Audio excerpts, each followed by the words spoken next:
धार्मिक ग्रंथ लेकर धरने पर बैठे बाढ़ प्रभावित इलाके के लोग। कहा सच्चाई की होगी जीत। बिहार में जमीन सर्वे की शुरुआत क्या हुई, लगातार विवाद उत्पन्न होने लगे। दाखिल खारिज हो या परिमार्जन अंचल कार्यालय लूट खसोट का अड्डा बन चुका है। लगातार विभाग पर गंभीर आरोप लगाते रहते हैं। इस बीच मुजफ्फरपुर के औराई प्रखंड कार्यालय में अनोखे तरीके से धरना प्रदर्शन की गई है। धार्मिक ग्रंथ के साथ प्रखंड कार्यालय परिसर में विरोध प्रदर्शन की गई है। इसके साथ नारेबाजी भी की गई है। विभाग के पदाधिकारी पर गंभीर आरोप लगा है। बताया जा रहा है हलीमपुर मौजा पिछले कई महीनों से एक गंभीर समस्या से जूझ रहा है। लगातार एक जमीन पर दो लोग अपनी दावेदारी कर रहे हैं। भू माफिया के साठगांठ और फायदा पहुंचाने के लिए पदाधिकारी एक बड़ा खेल कर रहे हैं। चकबंदी के आधार पर सैकड़ों लोगों का पुश्तैनी जमीन खाली करवाई जा रही है, जिस पर वर्षों से घर बनाकर रह रहे हैं। आदेश की अवहेलना करने पर पीड़ित परिवारों को डराया और धमकाया जा रहा है, जिससे सैकड़ों परिवार के बीच दहशत का माहौल है। सैकड़ों परिवार सड़क पर आ जाएंगे। मामले की सच्चाई सामने आ जाए और जिन अधिकारियों के ने नियम की अनदेखी की है उन पर कार्रवाई की मांग की है। जानकारी के अनुसार 19 जनवरी 2018 को चकबंदी की प्रक्रिया को रद्द कर दिया गया था। मुजफ्फरपुर जिले में मुरौल और सकरा में ही चकबंदी लागू है। रद्द किए गए कागजों के जरिए जबरदस्ती जमीन पर दखल कब्जा करवाया जा रहा है। हमको मांग है कि हम जमीन 40 साल पहले लिए, मालिक का हम रैयत है, फिरनी का ज़मीन है। और वो रामनाथ शाह है, वो बहुत ज़मीन खरीदा, सस्ता ने खरीदा। वो 4000 का बीघा ने 8000 के बीघा ने किना। हम लोग 20000 के बीघा ने वही किनवाया और वही आई उजार रहा है। मालिक का हम लोग रैयत है। 3 पुश हो गया। हमारे दादा परदादा भी उनका काम किए हैं, हौर जोते हैं। धमकी भी मिलता है, आपको धमकी देता है। उस पर एगो विकास कुमार का हत्या भी हो गया है उस जमीन पर। अभी तक उसका नहीं मिला है कि 2 लड़की 2 लड़का भी है। अभी मुस्माती पैसा जो होता है वो भी नहीं मिला है। के लिए सच्चाई बोले, वो रामनाथ आवे हियाँ कि काहे ऐसे कर रहा है। रामनाथ शाह के बुलाइए, लेकिन आता है नहीं। पैसा वाला है, पैसा दे देते हैं बड़े बड़े अफसर को, नीचा से ऊपर तक खरीद लेते हैं। अच्छा, पदाधिकारी आए हैं पर यहाँ पर कहाँ आए हैं? कौन? हम बैठे हुए हैं कि वो ज़मीन जिसको जहाँ है वहीं रहना चाहिए, चकबंदी नहीं होना चाहिए।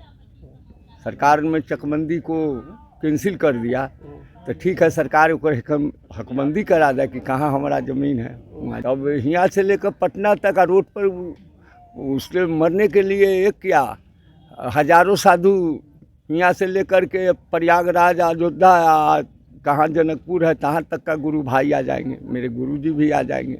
बहुत अन्याय जुलूम है। क्या नाम है? हमारा नाम महेंद्र दास हुआ। हम सच सामने आए और सरकार से मांग है कि आकर यहाँ पर और सरकार के पदाधिकारी सच को सामने लाए। यहाँ पर जो मौजा हलीमपुर का मामला है, जो रिविजनल सर्वे खतियान और अभी चकबंदी लागू करके सारे लोगों को बेघर करने का काम कर रहे हैं। दखल दहानी प्रशासन के लोग करा रहे हैं।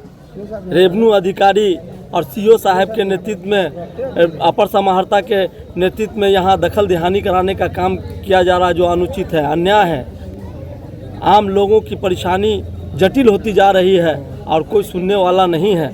यहाँ बोला जा रहा है कि खतियान बढ़ चुका है, एक ही दिन खतियान रैयत को बढ़ चुका, एक ही दिन दखल दहानी हो गई। जबकि एक पूछ लीजिए पूरे मौजे में घूम के, आज तक न दखल दहानी हुई न खतियान बटा। किसी के पास रिकॉर्ड्स ऑफ राइट के रूप में कोई कागज़ नहीं है। सर्वे खतियान से सारा कुछ चला आ रहा है और आज चकबंदी को आधार बनाकर लोगों को उजाड़ने का काम हो रहा है, जो न्यायपूर्ण नहीं है। प्रशासन की साजिश है, माल का खेल है।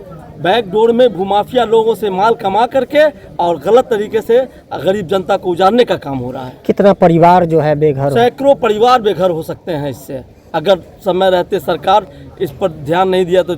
जबकि चकबंदी यहाँ समाप्त कर दी गई है सरकारी आदेश के द्वारा। उड़ाई अंचल नहीं आता है चकबंदी में कहीं पर, एक मौजा को आप विषय बना करके और पैसा उगाही का काम करना और गुमराही फैलाने का काम करके आए दिन पुलिस थाना और आए दिन लोगों पर अत्याचार हो रहा है। क्या परिचय हुआ?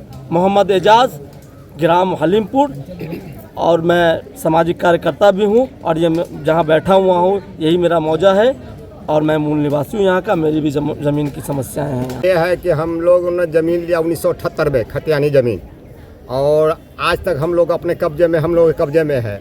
और आज चकबंदी में क्या गड़बड़ी कर करके भूमाफिया लोग और अफसर लोग मिल करके हम लोग को बेदखल करने के अथी में लगे हुए हैं और बेदखल करना चाहते हैं। इसलिए हम लोग चाहते हैं कि अपनी दखल पर कायम रहे और सरकार हम लोगों का मैंने दखल दहानी जहाँ है वहीं दे।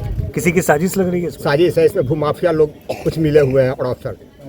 क्या रणनीति होगा इसको लेकर आगे? यहाँ से लेकर और पटना तक भी लड़ना पड़ेगा तो हम लोग लड़ाई लड़ेंगे। कितने परिवार हैं इस पे? ये सैकड़ों परिवार है, सैकड़ों से ऊपर है, बहुत सैकड़ों से ज़्यादा परिवार है जो पीड़ित है, गरीब है, वंचित है, मकान बनाया हुआ है और उसको बेघर करने का साजिश रच करके भूमाफिया और अफसरशाही मिल करके किए हुआ है, शासन प्रशासन मिलकर। क्या परिचय हुआ? डराया शशि भूषण राय और इसकी शिकायत कभी किए थे आप? जी, हम लोग बहुत लड़ाई लड़ रहे हैं लेकिन कोई सुनवाई नहीं है। ये भ्रष्टाचार के आगे में और ये पैसा के ताकत के सामने हम लोग माने दब रहे।